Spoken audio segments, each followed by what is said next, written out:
सदिश बीजगणित नामक अध्याय है ये इंटरमीडिएट गणित में। इसमें बहुत इम्पोर्टेंट ये अध्याय है। इसमें से प्रश्न आते हैं परीक्षा में, तो उन प्रश्नों को कराने से पहले कुछ आवश्यक बातें हैं वो आपको जानना है इस वीडियो में। सदिश क्या है, एक नज़र इस पर डाल लेते हैं। एक भौतिक राशि है, वह भौतिक राशि जिसे परिभाषित करने के लिए परिमाण के साथ साथ दिशा भी आवश्यक होती है। हर भौतिक राशि को परिभाषित करने के लिए परिमाण तो आवश्यक है ही है, और परिमाण तो सबके लिए आवश्यक है, और परिमाण के साथ साथ यदि दिशा भी यदि अनिवार्य हो जाए तब वो राशि परिभाषित हो। ऐसी राशियां सदिश राशियां कहलाती हैं। जैसे इसमें आता है उदाहरण के लिए बल है, विस्थापन है, त्वरण आदि ये होता है। जैसे ये एक बिंदु है बी, एक दूसरा बिंदु है, तो ए से बी तक मिला दिया, ए से बी तक, तो इसका विस्थापन ए बी हो गया। विस्थापन ए से बी तक को हम व्यक्त करेंगे ए बी लिखकर ऊपर तीर लगाएंगे, इसे पढ़ेंगे वेक्टर ए बी। इसका मतलब है ए बिंदु से बी बिंदु तक का विस्थापन। तो वेक्टर दिशा का के कारण से इस पर तीर लगा देते हैं, जो दिशा का सूचक होता है तीर, और ये इंडिकेशन इससे मिल जाता है कि ये राशि सदिश है।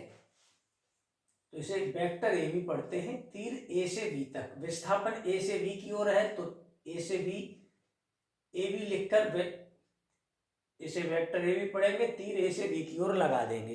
यदि यही बी से ए की तरफ हो विस्थापन तो बी ए लिखेंगे, बी ए। इसी तरह और कोई बिंदु ले लें, विस्थापन बिंदु पी से लेकर क्यू तक है, तो इसको लिखेंगे वेक्टर पी क्यू। ऐसे तीर लगा देंगे पी क्यू लिखकर। इस तरह से दो बिंदुओं को मिलाने वाले वेक्टर को इस तरह से प्रदर्शित करेंगे। दिशा यहाँ से तय हो जाती है, पी से क्यू की ओर दिशा है, तो इस तरह से ये सदिश व्यक्त करते हैं। इसी में से एक छोटा टॉपिक ले लेते हैं, इकाई सदिश। ये क्योंकि ये सदिश है, इकाई का मतलब एक होता है ऐसे सदिश जिसका परिमाण एक होता है। जैसे ए बी विस्थापन यदि 1 मीटर ले लें तो ये इकाई सदिश हो जाएगा। बल है तो 1 न्यूटन ले लें तो वो भी इकाई सदिश माना जाएगा। और कोई सदिश राशि है परिमाण जिसका एक है तो वो इकाई सदिश कहलाएगा। तो सदिश के ऊपर तीर लगाते हैं, और इकाई सदिश एक स्पेशल सदिश होता है, उसको तीर के बजाय वहां कैप लगाया जाता है। इकाई सदिश के ऊपर कैप, इस तीर की जगह कैप। यदि ये 1 मीटर का विस्थापन होगा तो इस ए बी पर ऐसे लिखेंगे, इकाई सदिश ए बी बराबर, यदि सदिश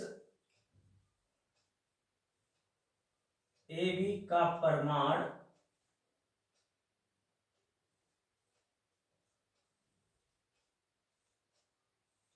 एक हो, तब इसको ऐसे लिखेंगे, इस ए बी वेक्टर को ऐसे लिखेंगे, ए बी के ऊपर तीर के बजाय यो कैप लगा देते हैं। कैप इंडिकेशन करता है वो परिमाण एक को, एक परिमाण वाले वेक्टरों को इकाई सदिश कहेंगे, और तीर के स्थान पर उसको कैप लगा के प्रदर्शित करेंगे। कुछ खास इकाई सदिश होते हैं स्पेशल, जैसे अक्षों की दिशा में, जैसे एक्स अक्ष की दिशा में इकाई सदिश, इधर माइनस की दिशा होती है, इधर प्लस की, तो इसको आई के ऊपर कैप लगाने की परंपरा है। आई एक अक्षर है अंग्रेजी वर्णमाला का स्मॉल, इस पर कैप लगा दो तो ये इकाई कैप इकाई सदिश का प्रतीक है, और आई का मतलब एक्स अक्ष की दिशा में, और इधर की दिशा हो तो माइनस आई।